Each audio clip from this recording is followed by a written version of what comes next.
இப்போ நம்ம ஒரு டீ கடை வைக்கிறோம்னு வச்சுக்கோங்க. எனக்கு எப்படி டீ போடணும்னு நம்ம தரோவா நம்ம கற்றுக்கணும். இப்போ திடீர்னு டீ போடுற மாஸ்டர் ஒரு வாரம் வரல, என்ன பண்ணுவீங்க? கடை மூடிடுவீங்களா? இப்போ எல்லாருமே என்ன கேட்குறாங்க, ஃப்ரான்ச்சைஸி ஆரம்பிக்குன்னா 3 லட்சம் கொடு, 5 லட்சம் கொடு அப்படின்றாங்க. இப்போது பிராண்டிங் பண்ணுறது ரொம்ப இம்பார்ட்டன் ஆச்சுன்னா, எது இருந்தாலும் நம்மளே என்ன பண்ணோம், ஏதாவது பிராண்ட் இருந்தால் போய் வாங்குறோம், பிராண்ட் இல்லைன்னு வாங்க மாட்டோம். அப்போது ஃப்ரான்ச்சைஸியில் என்ன அட்வான்டேஜ்னா,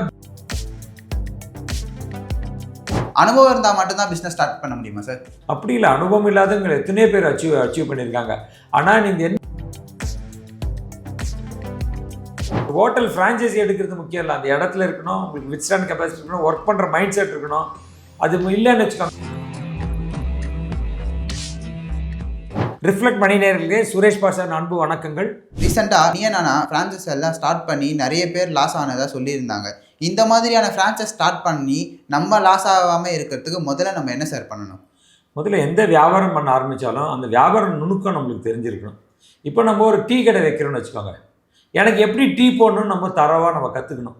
இப்போ திடீர்னு டீ போடுற மாஸ்டர் ஒரு வாரம் வரல, என்ன பண்ணுவீங்க? கடை மூடிடுவீங்களா? அப்போ நம்ம டீ போடுறோன்னா எப்படி போடணும்னு தெரியும். அப்போ டீ போடுறதுக்கு உங்களுக்கு எவ்வளோ பணம் செலவாகணும் இதை நல்லா தெரிஞ்சுக்கணும். ஃபஸ்ட்டு நம்ம டீ கடை ஆரம்பிக்கணும், என்ன பண்ணலாம்? முதல்ல ஒரு 100 ஸ்கொயர் ஃபீட்டில் டீ கடை ஆரம்பித்தா போதும். நம்ம 100 ஸ்கொயர் ஃபீட்டில் டீ கடை ஆரம்பிக்க எவ்வளோ இருக்கும்? 100 ஸ்கொயர் ஃபீட்டு மெயின் ரோட்டில் நீங்கள் சென்னையில் ஒரு இடத்துல ஆரம்பிச்சிங்கனாலே நீங்கள் எட்லி 10,000 ரூபாய்க்குள்ளே வாடகைக்கு உங்களுக்கு ஒரு இடம் கிடைக்கும். அப்புறம் அங்கே ஒரு மாஸ்டரை வைக்கிறீங்க, மாஸ்டருக்கு ஒரு 20,000 ரூபாய் சம்பளம் கொடுக்குறீங்க, 30,000 ரூபாய். அங்கே கரண்ட்டு ஒரு ஃபேனு போட்டுக்கிறீங்க, கேஸ் ஸ்டவ் வைக்கிறீங்க, இல்லை பாய்லர் வைக்கிறீங்க, இதுக்கு ஒரு 5,000 10,000 செலவாகும். இப்போ மாதம் 40-50,000 ரூபாய் இருந்தால் நீங்கள் ஒரு சக்ஸஸ்ஃபுல்லாக ஃபஸ்ட்டு ஒரு டீ கடை நடத்தலாம். Okay sir. பொதுவாக இப்போ நம்ம ஃப்ரான்ச்சைஸ் எல்லாம் ஸ்டார்ட் பண்ணணும்னா அதுக்கு அடிப்படை தேவை என்ன சார்? இப்போ எல்லாருமே என்ன கேட்குறாங்க, ஃப்ரான்ச்சைஸி ஆரம்பிக்குன்னா 3 லட்சம் கொடு, 5 லட்சம் கொடு அப்படின்றாங்க.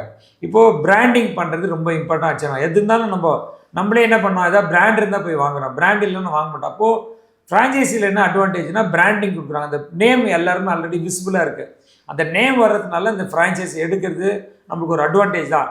ஆனால் ஃப்ரான்ச்சைஸி காசுலேயே மொத்த பணத்தையும் கொடுத்துட்டு நம்மளுக்கு லாபமே இல்லைன்னு என்ன ஆகும்? லாஸ் ஆகி சீக்கிரம் முடிவு போயிடுவீங்க. Okay sir. இப்போ ஃப்ரான்ச்சைஸ் ஸ்டார்ட் பண்ணுறது நல்லதா இல்லைனா நம்மளே ஓனாக பிஸ்னஸ் பண்ணுறது நல்லதா சார்? இல்லை, நம்மளே ஓனாக பிஸ்னஸ் பண்ணால் நம்மளுக்கு லாபம் இருக்குது. பிராண்டு தெரியாமல் சில பேர் வாங்குறது இல்லை.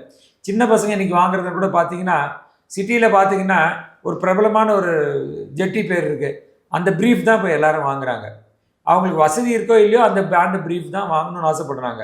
அப்போது அந்த பிராண்டோட மோகம் நம்மளுக்கு ஜாஸ்தி ஆகிடுச்சு. இப்போ பிராண்டு மோகம் இருக்கிறதுனால இந்த ஃப்ரான்ச்சைஸி அட்வான்டேஜ் இருக்குது. இல்லைனா என்னுடைய அட்வான்டேஜ் என்ன சொன்னால், சின்ன சின்ன தொழிலுக்கு பெருசாக பிராண்டிங் உங்களுக்கு தேவையில்லைன்னு வச்சுக்கோங்க. சொந்தமாக நீங்கள் ஆரம்பித்து ஒரு எஸ்டாப்ளிஷ் பண்ணிவிட்டு அப்புறம் அது ஏதாவது பிராண்டோட நீங்கள் சேர்ந்துக்கலாம்னா, பிராண்டுன்னு போயிட்டீங்கனாலே பிராண்டோட காஸ்ட்டு ஆட் ஆகிடுது. இப்போது முதல்ல பண்ணுறதுனால என்ன ஆகும், அந்த சின்ன சின்னத்துலேயே உங்களுக்கு நொழிவு செலவுலாம் நீங்கள் கற்றுட்றீங்க. அப்போ இன்னும் கொஞ்சம் பெரிய செலவு பண்ணும்போது எதிர்பாராத ஒரு சூழ்நிலை வந்தால் கூட உங்களால் மேனேஜ் பண்ண முடியும். Okay sir. பிஸ்னஸ் ஸ்டார்ட் பண்ணனா அதிகமான இன்வெஸ்ட்மெண்ட் இருந்தால் மட்டும்தான் ஸ்டார்ட் பண்ண முடியும். இல்லைனா கொஞ்சம் கம்மியான அமௌண்ட் வச்சு பிஸ்னஸ் ஸ்டார்ட் பண்ணலான்னா என்ன பிஸ்னஸ் ஸ்டார்ட் பண்ணலாம் சார்? அதை பற்றி கொஞ்சம் விளக்கமாக சொல்லுங்கள் சார். இல்லை, இன்றைக்கி பார்த்தீங்கன்னா பிஸ்னஸ் அப்படின்னா செலவு இல்லாமல் பிஸ்னஸே பண்ண முடியாது. இப்போ ஃபஸ்ட்டு நீங்கள் பிஸ்னஸ் பண்ணோன்னா ஒரு ஏஜென்ட் மாதிரி ஆகிடலாம். ஃபஸ்ட்டு நீங்கள் ஏதாவது ஃபினான்ஷியல் ப்ராடக்ட் டீல் பண்ணுற ஒரு ஏஜென்ட் மாதிரி ஆகிடலாம். இல்லை ஒன்று நீங்கள் படிக்கும்போது என்ன பண்ணால் ரியல் எஸ்டேட் ஏஜென்ட் ஆகிடலாம். இந்த உங்கள் ஏரியாவுக்குள்ளே எந்தெந்த இடத்துல வீடு வாடகைக்கு இருக்குது, இல்லை இந்த ரியல் எஸ்டேட்டில் ஒரு இடத்துல விற்கிறாங்க, வாங்குறாங்க, போகிறாங்க, இந்த மாதிரி நுணுக்கங்களை நீங்கள் கற்றுக்கினா அதுக்கெலாம் பெருசாக பணம் தேவையில்லை. உங்கள் ஏரியாவில் ஒரு வீடு வாடகைக்கு இருக்குது, அவர் வாடகைக்கு ஆள் தெரியுங்க. அப்போ நீங்கள் என்ன பண்ணலாம், உங்கள் வீட்டு பக்கத்தில் நெய்பர்ஹுட் நியூஸ் பேப்பர்னு சொல்கிறாங்க, இந்த மயிலாப்பூர் டைம்ஸு, அடையார் டைம்ஸு, அண்ணா நகர் டைம்ஸ்னு சொல்கிறாங்க. அதில் போய் நீங்கள் ஒரு அட்வர்டைஸ்மெண்ட் கொடுத்தீங்கன்னா ஒரு 400 ரூபா 500 ரூபா கொடுத்தா ஒரு அட்வர்டைஸ்மெண்ட் கொடுத்துடலாம். 400 ரூபா 500 ரூபா கொடுத்து ஒரு அட்வர்டைஸ்மெண்ட்டுக்கு நீங்கள் போட்டுட்டு வீடு வாங்கப்படும் விற்கப்படும் நீங்கள் போட்டிங்கன்னு வச்சுக்கோங்க, இதை பிஸ்னஸ் பண்ணலாம். இந்த மாதிரி குட்டி குட்டி பிஸ்னஸ் பண்ணி கொஞ்சம் பணத்தை சேர்த்து வச்சு அப்புறம் பெருசாக உங்களுக்கு பிடிச்ச பிஸ்னஸை பண்ணலாம் நீங்கள். Okay sir. இப்போ ஒருத்தர் பிஸ்னஸ் ஸ்டார்ட் பண்ணுறதுக்கு முழுக்க லாப நோக்கம் மட்டும்தான் இருக்குது சார். அது சரியா இல்லை நஷ்டமோ இயல்பு தானா? இல்லை, வியாபாரன்றது லாபம் நஷ்டம் எப்பயுமே இருக்குல்ல. ஒரு எக்ஸாம் எழுத போகிறோம், பாஸ் ஆகும் ஃபெயில் ஆகும், கரெக்டாக. நீங்கள் காலையில் ஒரு இடத்துக்கு போகணும்னு நினைக்கிறீங்க, பஸ்ஸை கரெக்டான நேரத்துலையும் பிடிக்கலாம், பஸ்ஸை விடுறதுக்கும் வாய்ப்புகள் இருக்குது. இந்த மாதிரி எது ஒரு சைடுக்கும் இன்னொரு எஃபெக்ட் இருக்குது. ஒரு பேட்ஸ்மேன் இன்றைக்கி தான் முதல்ல ஃபஸ்ட்டு மேட்ச் போய் இறங்குறாரு. லாஸ்ட் மேட்ச் பார்த்தீங்கன்னா இந்தியா இங்கிலாந்து டெஸ்ட் மேட்ச்சில் பார்த்தீங்கன்னா முதல்ல அந்த பேட்ஸ்மேன் இது வரைக்கும் வெளியில் நல்லா ஆடிருக்காரு. அங்கே போய் முதல்ல டெஸ்ட்டை ஓப்பன் பண்ணும்போது என்ன பண்ணுறாரு, அவுட் ஆகிடுறாரு. நிறைய தூரத்தில் பார்த்தா பயங்கரமாக ஐபிஎல்லாம் பயங்கரமாக அடிச்சிருக்காரு. அப்போது எவ்வளோ பெரிய ஆளாக இருந்தாலும் மேலே ஏறவும் இருக்கும், இறக்கிறதுக்கும் நிறைய சாதிகள் இருக்குது. இப்போ ரெண்டுத்தையும் பிளான் பண்ணி தான் நீங்கள் பிஸ்னஸ் ஸ்டார்ட் பண்ணணும். Okay sir. அனுபவம் இருந்தால் மட்டும்தான் பிஸ்னஸ் ஸ்டார்ட் பண்ண முடியுமா சார்? அப்படி இல்லை, அனுபவம் இல்லாதவங்க எத்தனையோ பேர் அச்சீவ் பண்ணியிருக்காங்க. ஆனால் நீங்கள் என்ன பிஸ்னஸ் ஆரம்பிக்கின்ற நுணுக்கம் தெரியாமல் யாருமே வின் பண்ணது கிடையாது. என்ன பிஸ்னஸ் ஆரம்பிக்கிறோம் அதோட நுணுக்கம் தெரிஞ்சிருக்கணும். அப்போ நுணுக்கம் தெரியாமல் யாரும் சக்ஸஸ் ஆக முடியாது. பிஸ்னஸ் ஆரம்பிக்கிறதுக்கு ஏஜோ பணமோ ஒரு முக்கியமான விஷயமே கிடையாது. உங்களுக்கு தெரிஞ்ச யாராவது ஃப்ரான்ச்சைஸ் மூலமாக நல்ல லாபம் பார்த்துருக்காங்களா சார்? நிறைய பேர் பிஸ்னஸ் நல்லா பண்ணியிருக்கிறாங்க, லாபமான முறையில் பண்ணியிருக்கிறாங்க. ஆனால் அவங்களுக்குலாம் முன்னாடி அனுபவங்கள் இருந்திருக்கு. அனுபவம் இருந்தனால ஒரு ஃப்ரான்ச்சைஸ் எடுத்திருக்காங்க. இன்றைக்கி நிறைய பிஸ்னஸ் ஃப்ரான்ச்சைஸில் தான் நடக்குது. எல்லாருமே சொந்தமான ஒரு பிஸ்னஸ் ஆரம்பிக்கிறது கிடையாது. இல்லை, சொந்தமாக ஒரு பிஸ்னஸ் ஃப்ரான்ச்சைஸி பண்ணி எக்ஸ்பீரியன்ஸ் வந்தப்பறம் நீங்கள் பண்ணலாம். ஃப்ரான்ச்சைஸி பண்ணி நிறைய பேர் பணம் சம்பாதிச்சிருக்காங்க. ஆனால் என்ன பண்ணியிருக்காங்களோ அதுக்கு முன்னாடி அனுபவங்களை வச்சுருக்காங்க.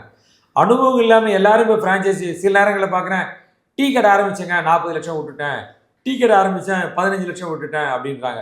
நீங்கள் வீட்டு பக்கத்தில் ஒரு டீ கடை வச்சுருந்தா அவர்கிட்ட போய் கேளுங்க, எவ்வளோ நாள் நீங்கள் இந்த பிஸ்னஸ் ஆரம்பிச்சிங்க, எவ்வளோ நாள் பண்ணிகிட்ருக்கேன்னு கேளுங்க. வீட்டு பக்கத்தில் ஒரு அண்ணாச்சி ஒரு கடை வச்சுருந்தான்னு அவர்கிட்ட கேளுங்க. ஸோ இந்த மாதிரி சின்ன லெவலில் ஆனப்புறம் நீங்கள் என்ன பண்ணலாம், ஒரு பெரிய பிராண்ட் இருக்குது, சின்ன மளிகை கடை வச்சு நீங்கள் ஆரம்பிச்சுட்டு அப்புறம் பெரிய பிராண்டோட ஒரு சூப்பர் மார்க்கெட்டோட ஃப்ரான்ச்சைஸி எடுத்து ரன் பண்ணலாம். சின்ன ஃப்ரான்ச்சைஸி ஆரம்பித்து பெரிய ஓனர் ஆனவங்க நிறைய பேர் இருக்கிறாங்க. நிறைய பேர் கதைகள் இருக்குது. நீங்கள் அந்த மாதிரி மோட்டிவேஷனல் பிஸ்னஸ் ஆரம்பிக்கணும்னு வச்சிங்கன்னா நிறைய புக்ஸ் வச்சுருக்கு. சக்ஸஸ்ஃபுல் உமன் ஆண்டர்பிரினர்ஸ்லாம் புக்ஸ் போட்டு வச்சுருக்காங்க. அந்த மாதிரி புக்ஸை படிக்கலாம். ஆண்களுக்கும் நிறைய பேர் வாழ்க்கையில் அச்சீவ் பண்ணவங்களோட புக்ஸை நிறைய படிக்கணும். நீங்கள் பிஸ்னஸ் ஆரம்பிக்கணும்னு யார் நினைக்கிறீங்களோ அவங்க நிறைய இந்த மாதிரி வாழ்க்கையில் முதலீடு பண்ணி வெற்றி பெற்றவங்களோட புக்கையும் படிக்கணும், தோல்வியானவங்க புக்கையும் படிக்கணும். அப்போ தான் உங்களுக்கு ஒரு கிரிப்பு கிடைக்கும் உங்களுக்கு பிஸ்னஸ் மேலே. Okay sir. இப்போ வந்து ஃப்ரான்ச்சைஸ்னாலே எல்லாரும் டீ கடை, ஹோட்டல் தான் இதுதான் அதிகமாக திறக்கப்படும். இதுக்கு அதே வேகத்தில் அதிகமான கிளாஷும் பண்ணப்பட்டிருக்கும். இதுக்கான காரணம் இல்லை, எப்பயுமே எந்த பிஸ்னஸை எளிதில் ஸ்டார்ட் பண்ண முடியுமோ அதுக்கு நிறைய பேர் காம்படிஷன் தான் வருவாங்க. இப்போ நீங்கள் சின்ன எக்ஸாம்பிள் வச்சுக்கோங்க, இந்த ஆட்டோ வச்சுக்கோங்க.